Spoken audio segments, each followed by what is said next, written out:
গাজীপুরের টঙ্গীতে বিশ্ব ইজতেমা ময়দানে ৫ দিনের জোর ইজতেমা পালনকে কেন্দ্র করে সংঘর্ষে অন্তত ৩ জন নিহত হয়েছেন।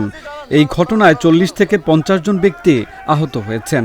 বুধবার ভোর ৪টার দিকে তাবলিগ জামাতের ২ মুরব্বি মাওলানা সাদ ও মাওলানা জুবায়েরপন্থীদের মধ্যে সংঘর্ষের ঘটনা ঘটে। ১৮ ডিসেম্বর ভোর ৪টার দিকে কয়েকটি প্রবেশ ফটকে দুই পক্ষের সংঘর্ষে ৪০ থেকে ৫০ জন আহত হন। এর মধ্যে কয়েকজনের অবস্থা গুরুতর। আহতদের টঙ্গীর শহীদ আহসানুল্লাহ মাস্টার জেনারেল হাসপাতালে প্রাথমিক চিকিৎসা শেষে ঢাকা মেডিকেল কলেজ হাসপাতালে পাঠানো হয়েছে। এর আগে মাওলানা জুবায়ের অনুসারীদের তত্ত্বাবধানে গত ২৯ নভেম্বর থেকে ৩ ডিসেম্বর পর্যন্ত জোর ইজতেমা পালন করেন কয়েক হাজার মুসল্লি। এরপর দ্বিতীয় ধাপে আগামী ২০ ডিসেম্বর থেকে ২৪ ডিসেম্বরে জোর ইজতেমা আয়োজনের অনুমতি চায় ভারতের মাওলানা সাদ কান্দলভি অনুসারী বাংলাদেশের শীর্ষ মুরব্বীরা। তবে সরকারের উচ্চ পর্যায়ের সিদ্ধান্তে দ্বিতীয় দফায় জোর ইজতেমার অনুমতি দেওয়া হয়নি মাওলানা সাদ অনুসারীদের। এই অবস্থায় জোর ইজতেমা আয়োজন অনিশ্চিত হয়ে পড়ে।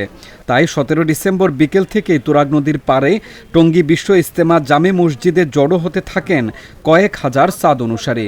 বিষয়টি জানতে পেরে রাত থেকেই ইজতেমা ময়দানের প্রায় সকল প্রবেশপথে জড়ো হয়ে কড়া পাহারা দিতে শুরু করে জুবায়েরপন্থীরা। এই সময় উভয়ের মধ্যে সংঘর্ষ শুরু হয়।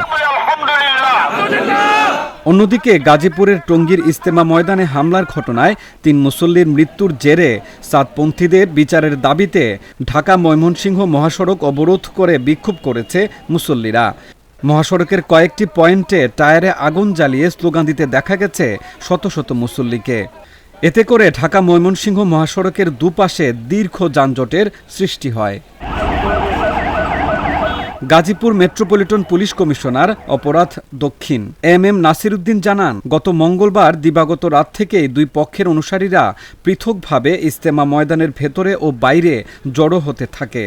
ভোরে সংঘর্ষে জড়ান তারা। পরিস্থিতি নিয়ন্ত্রণে পুলিশ মোতায়েন করা হয়েছে।